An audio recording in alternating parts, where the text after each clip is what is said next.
everybody. Today I'm asking you to stretch your imagination, possibly to breaking point, because in this video I'm going to be talking to you about what many consider to be the most sensible Ferrari that you can buy. All of which can be yours for less than £150,000. Yes, real-world consumer advice strikes the channel once again. This is the Ferrari GTC4Lusso T. I'm James, and this is JayEmm on Cars.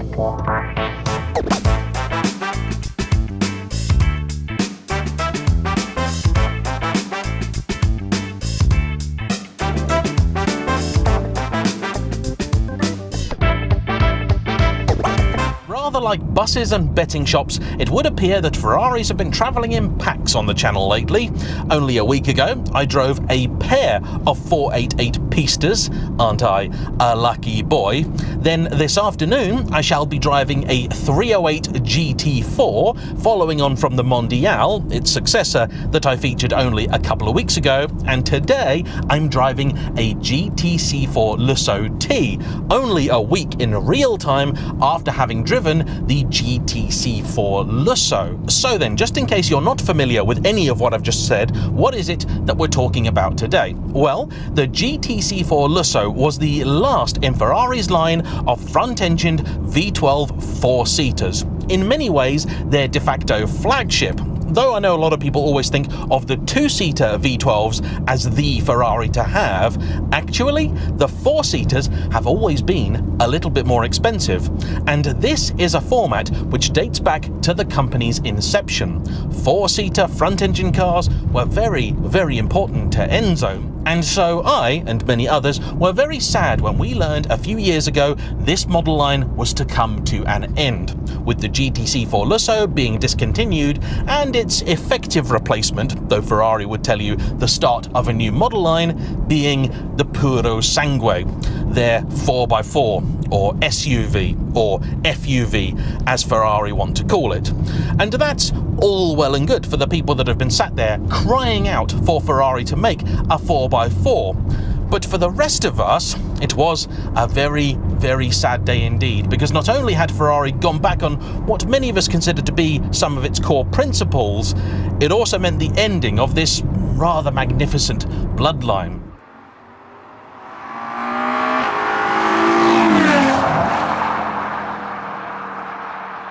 Now, the immediate precursor to the GTC4Lusso was the FF, with this being effectively a facelift of that very same car. So up front, you would find in both a 6.3 litre naturally aspirated V12, which in the Lusso makes 690 horsepower. They were also both four-wheel drive cars, with the Lusso then also having four-wheel steer. And it was a rather complicated four-wheel drive system too, powered by something Ferrari call a PTU. In essence, a second gearbox attached to the front of that V12 engine with its own 2 speeds and a series of clutches to enable it to achieve effectively four-wheel drive most of the time, though not all of it, but without the weight and other packaging penalties that a traditional four-wheel drive system would incur. Now, in practice, this was both a very good and a very bad thing. The cars drove fantastically. In fact, I think the FF might be just about the best handling four-seater I've maybe ever driven. However, this technology was, it would seem, a little bit too complicated, because it also gained a reputation for fragility.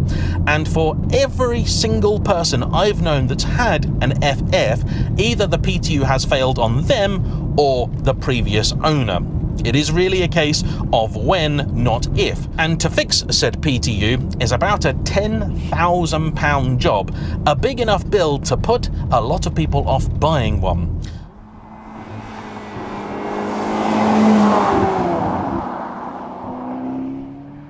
And for those thinking, four-seater, 600 plus horsepower, leather, 12 cylinders, Ferrari badge, that sounds like my kind of car. Well, there's more good news too, because something else both the Lusso and the FF possess, it's an ability to depreciate like nearly nothing else out there. And this really is another hallmark of Ferrari four-seaters. They've always been cripplingly bad for depreciation. And today, you could pick yourself up an FF for around 80 to 90,000 pounds. At one point in time, they got close to 70 grand.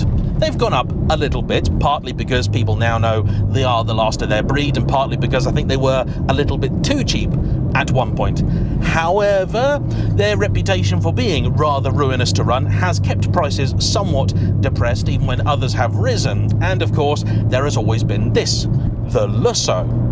But for the Lusso, Ferrari did something rather unusual. They introduced the Lusso T. And for what could be, Internet Anoraks, correct me if I'm wrong, the first time in their history, they offered two variants of the same car with two different engines. In the regular Lusso, you got that mighty 6.3 litre naturally aspirated V12. And here you get a version of their 3.9 litre twin turbocharged V8, an engine regarded by many as one of the best in the entire world, including by me, because any time I've driven a car that has it, it has been a highlight. You see, I'm not really a big fan of turbocharged engines. They never really tend to sound quite as good as naturally aspirated ones. They don't have the throttle response, and yes, they are much, much better on paper, but in the real world, they never tend to deliver the excitement, the drama that I want, particularly from something sporty or spicy. But here, that's not the case at all.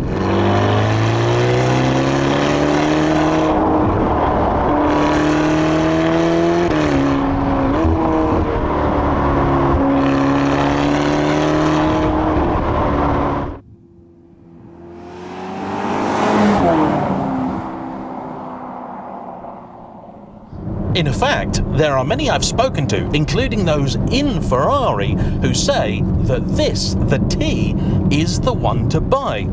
So why is that? Well, first off, there is an idea that you have in your head you need to park very quickly.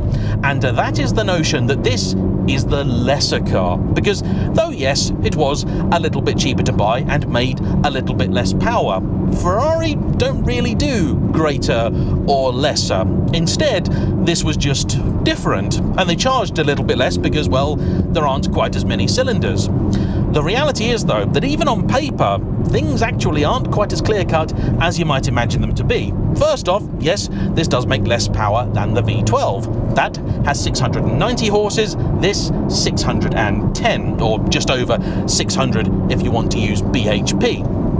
Torque, though, is actually the opposite, because where the V12 makes 516 pounds-feet, this makes 560. So that's 760 newton-meters versus 700 for the V12. Although, once again, Ferrari do like to complicate things, because with their turbocharged 8s, they don't give you all the torque all the time. In fact, I believe here it is only in top gear, 7th, that you'll actually get maximum torque. And in the other gears, they also deploy it in a more linear fashion to give the rear wheels half a chance of coping, and also to make the car a little more naturally aspirated in the way that it drives. And it does drive in a very, very naturally aspirated way. The only real giveaway is the fact that at 2,000 RPM, it moves in a way that a naturally aspirated car, well, just wouldn't. Let me demonstrate. So we're now at 30 mile an hour, which is just under 2,000 RPM, and we are in 4th. Bear in mind, the red line here is about 7,500 RPM. We're going down a slight downhill, so that will give the car a bit of an advantage. But as soon as we pass this cyclist, I'm going to put my boot down and show you what this engine is all about. Okay, 3, 2, 1, foot down, and there's the power. There's 40, there's 50, there's 60. And now we're at 3,000 RPM. Let me show you the other bit of this car, the throttle response. Let's get through this little narrow section here, round the bend, drop down a gear, and yeah, here we go. Now there's a little test that I do, and I know other people do it as well, where you sort of stab the throttle as quickly as you can, let go, see if the car does anything. Well, yeah, these do it. My Vantage, which is naturally aspirated, doesn't respond very well to that test. So okay, performance, really, it's much of a muchness. In terms of the 0 to 60 odd dash, this is barely any slower. And that is despite the fact that one of the big mechanical changes for this is the fact it's no longer all-wheel drive. This does away entirely with that front complicated PTU setup. And that is another reason a lot of people think this is the one to buy, because that is something that they are rightly worried about breaking. They improved it for the Lusso, but I don't think they fixed it entirely. But if it's not there, it can't break. Problem solved. And from both outside and in, I give Ferrari some credit here, there isn't really any obvious way to tell which model it is that you've bought. Both look effectively identical, which is to say it's more about the specification you've chosen rather than the model that you've bought. This one wasn't this colour originally, it's actually grigio of some description underneath, that's grey, but the previous owner had it wrapped in this lovely sort of satin effect red, which I'm told is the same as the Ferrari F1 colour of a year or two ago, the Charles Leclerc one. And if you were to buy a car today from Ferrari new and you wanted that paint, I think it's something like a £21,000 option. I might be wrong about that, but if I'm wrong, it's probably more money than that, not less. Ferrari options of late have gotten a little bit out of hand.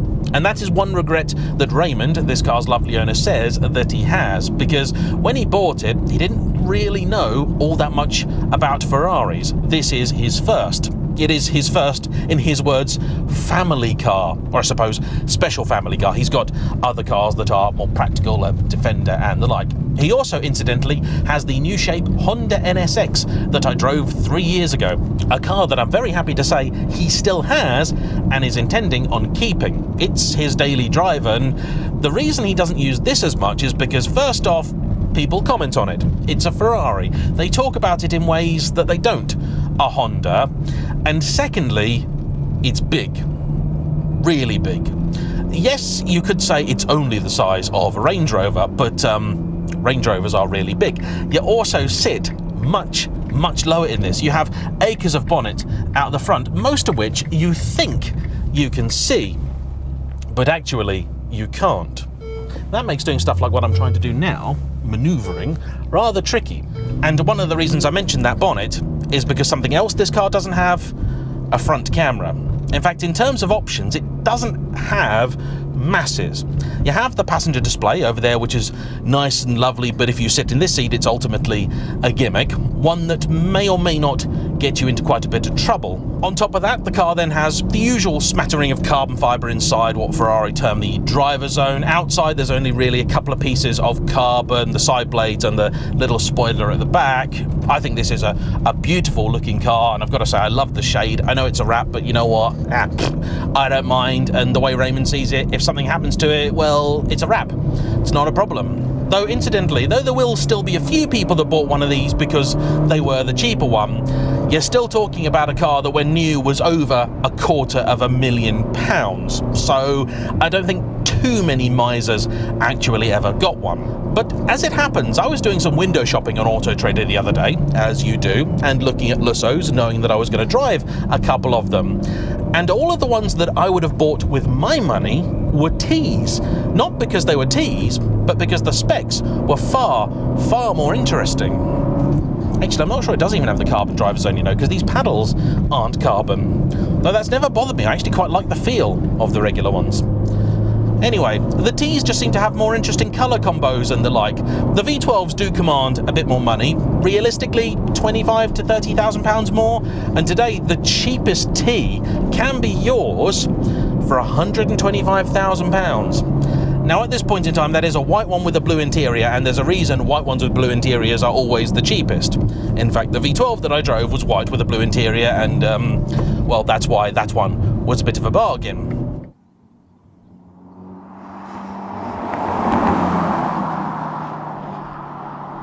But in essence, there was really nothing stopping you from specifying a T as highly as a V12. And I'm told that for a lot of people, it was simply the one they preferred the idea of. There were people out there who not only wanted the rear-wheel drive setup because it didn't have a PTU, there were also those out there that wanted it because it's rear-wheel drive and as far as they're concerned, better.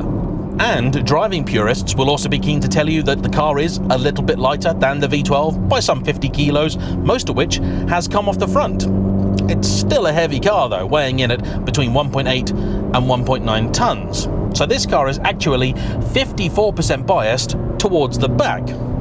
Has that though fixed the biggest problem that I had with the V12, which is the way that it steered? Let's find out.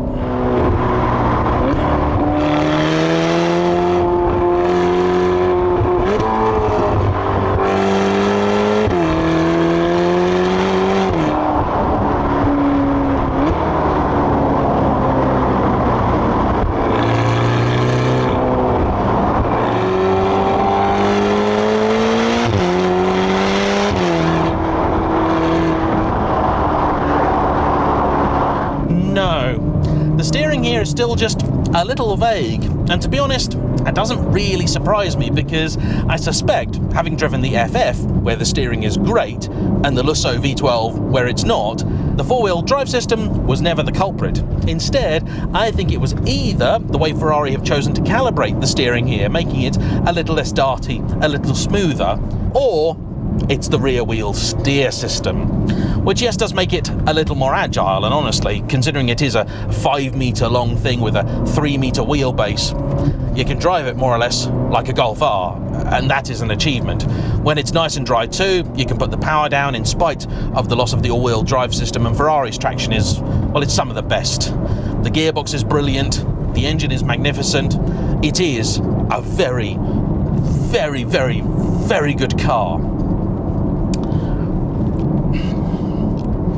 Would I have one over the 12? No, I wouldn't. Yes, it's another £30,000, but the moment you open the tabs, I expect you to agree it's £30,000 very, very well spent. The response of this V8 is absolutely brilliant, but in the V12, it's more brilliant. And though this sounds very, very nice, actually, when it comes to V8s, in a car like this, I kind of want the soundtrack you get from an RS6, that classic cross-plane crank V8 noise.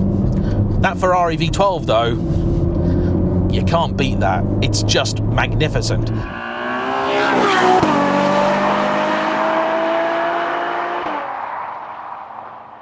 And yes, this is one of the best engines in the world ever.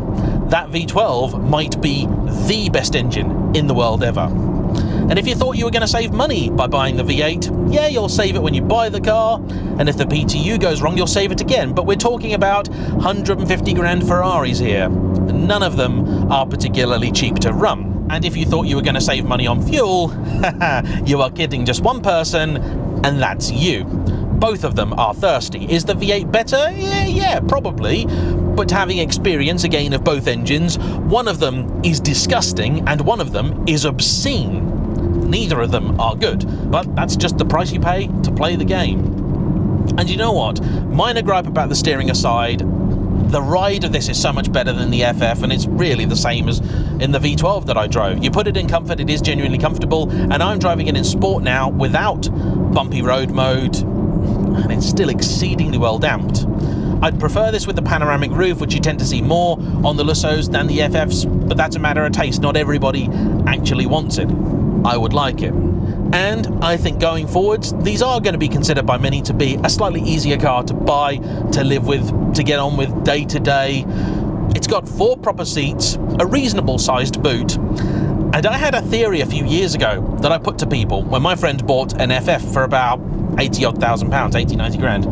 And I said, actually, I reckon that'd be a cheaper car if you buy right and you're a little bit lucky than a new RS6. Well, today, the RS6 that was new 3 or 4 years ago, they've depreciated by 30 to 35,000 pounds, some of them by even more. But if you were to buy something like this at 130 to 140,000 pounds, even putting miles on it, even taking into account that legendary Ferrari mileage sensitivity, I think over 3 years, set aside £10,000 a year for everything, depreciation, maintenance, and obviously then fuel and insurance and tax on top. And I think you should be able to get away with that. And to me, to own a Ferrari like this for £10,000 a year, it's a lot of car. And I genuinely do believe if you buy wisely, use it right, it actually would be cheaper, or maybe the same price as buying a new RS6. And in fact, I'm pretty confident if you did the maths, it might be a lot cheaper than an electric car. Raymond says for his business he bought 2 EVs, and between them they've lost nearly the purchase price of this over just 3 years. So, Lusso T, perfect? No. Worth buying? Yes. Thanks to Raymond for bringing his car out, and thanks as ever to you for watching. Don't forget to hit the like button, comment down below, subscribe if you haven't already. I'll see you for the next one. Bye-bye.